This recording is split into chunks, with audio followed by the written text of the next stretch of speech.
उपराष्ट्रपति धनखड़ के न्यायपालिका पर सवाल उठाने के बाद सियासत बहुत तेज हो गई है। क्या सुप्रीम कोर्ट सुपर पार्लियामेंट बन रहा है? संविधान में सत्ता संतुलन को लेकर चिंताएं गहराई हैं। उपराष्ट्रपति जगदीप धनखड़ ने कुछ ऐसी टिप्पणियां की हैं जो भारत की संवैधानिक स्थिति को लेकर एक नई बहस को जन्म दे रही हैं। उनके मुताबिक भारत की न्यायपालिका, खास करके सुप्रीम कोर्ट, अब मात्र न्याय करने तक सीमित नहीं रह गई है, बल्कि उसने अपने को सुपर पार्लियामेंट की भूमिका में स्थापित करने की कोशिश की है। धनखड़ ने ये बातें राज्यसभा इंटर्नशिप कार्यक्रम में समापन समारोह में कही हैं, लेकिन उन्होंने जो कुछ कहा है उसने सियासी गलियारों में ही नहीं, देश के आम लोगों में भी हलचल मचा दी है। नमस्कार, आप देख रहे हैं 24 अड्डा न्यूज। मैं हूं आपके साथ शुभम अवस्थी। उपराष्ट्रपति जगदीप धनखड़ के इस बयान के बाद कोहराम मच गया है। राज्यसभा के सभापति जगदीप धनखड़ ने कहा, कुछ जज कानून बनाते हैं, कार्यपालिका की भूमिका निभाते हैं और सुपर पार्लियामेंट की तरह बर्ताव करते हैं। उन्होंने संविधान के अनुच्छेद 142 को न्यायपालिका के लिए 24 घंटे उपलब्ध परमाणु मिसाइल बता दिया है। यह एक ऐसा बयान है, वह जितना तीखा है उतना ही प्रतीकात्मक है। दरअसल यह पूरा विवाद सुप्रीम कोर्ट के उस फैसले से पैदा हुआ जिसने राष्ट्रपति को एक समय सीमा के भीतर निर्णय लेने का निर्देश दिया है। धनखड़ ने पूछा, राष्ट्रपति जो भारत का सर्वोच्च संवैधानिक पद है, उसे आदेश देना है कि कब, क्यों और कैसे फैसला ले। क्या यह लोकतंत्र के संतुलन को बिगाड़ने वाला नहीं है? उन्होंने सवाल किया, अगर राष्ट्रपति तय सीमा में निर्णय नहीं लेते तो यह कानून बन जाता है? यह कैसी व्यवस्था है? दोस्तों, अब इसके बाद एक विवाद सा छिड़ गया है। कांग्रेस के दिग्गज नेता कपिल सिब्बल, जो एक सीनियर एडवोकेट हैं, और अभिषेक मनु सिंघवी तक ने धनखड़ के बयान पर अपनी अपनी प्रतिक्रियाएं दी हैं। कपिल सिब्बल ने कहा, सरकार के लोगों को जब न्यायतंत्र का कोई फैसला पसंद नहीं आता है तो वे आरोप लगाना शुरू कर देते हैं। ये हद से बाहर है। जब उनको फैसला पसंद आते हैं तो विपक्ष से कहते हैं कि यह तो सुप्रीम कोर्ट का फैसला है।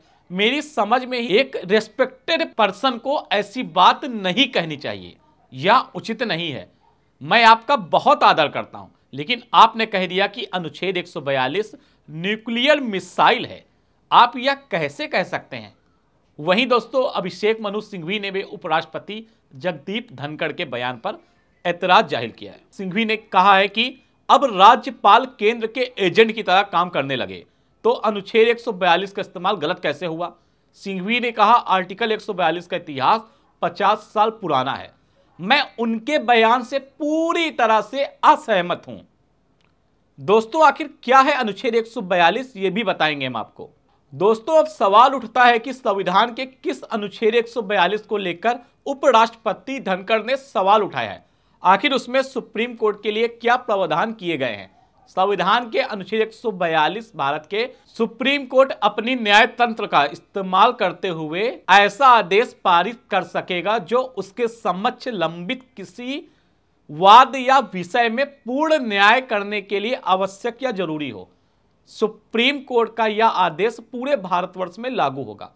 अनुच्छेद 142 सेक्शन 2 में कहा गया है कि संसद की ओर से इस बाबत बनाई गई किसी विधि, एक्ट या ला के उपबंधों, प्रोविजन या प्रावधान में अधीन रहते हुए सुप्रीम कोर्ट को भारत के संपूर्ण राज्य क्षेत्र में किसी व्यक्ति को हाजिर कराने या आदेश के उल्लंघन की जांच कराने या फिर दंड देने के उद्देश्य के लिए कोई भी आदेश करने की समस्त और प्रत्येक शक्ति होगी। दोस्तों, राजनीति का माहौल तो बहुत ही गर्म हो गया है धनखड़ के बयान के बाद, लेकिन धनखड़ की बातों से असहमति जताई जा सकती है, लेकिन उन्हें पूरी तरह से खारिज कर देना भी कठिन है। एक संवैधानिक पद पर बैठा व्यक्ति जब सार्वजनिक मंच से न्यायपालिका की भूमिका पर सवाल उठाता है तो वह सिर्फ व्यक्तिगत राय नहीं होती, वह लोकतांत्रिक संस्थाओं के बीच शक्ति संतुलन की जमीन पर बहस का न्योता देने जैसी होती है। बाबा साहब का जो भारत का संविधान है, स्पष्ट रूप से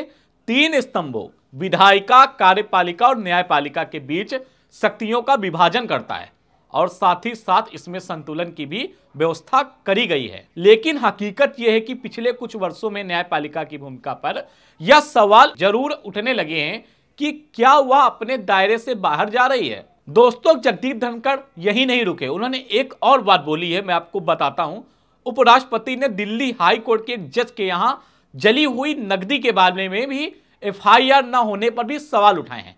उन्होंने कहा कि अगर यही मामला किसी आम नागरिक से जुड़ा होता तो जांच एजेंसियां रातों रात कार्रवाई कर चुकी होती। उन्होंने कहा कि क्या अब कानून से परे भी एक विशेष वर्ग बन गया है? अगर संवेदनशील होकर देखा जाए तो यह मात्र जगदीप धनखड़ के सवाल नहीं है।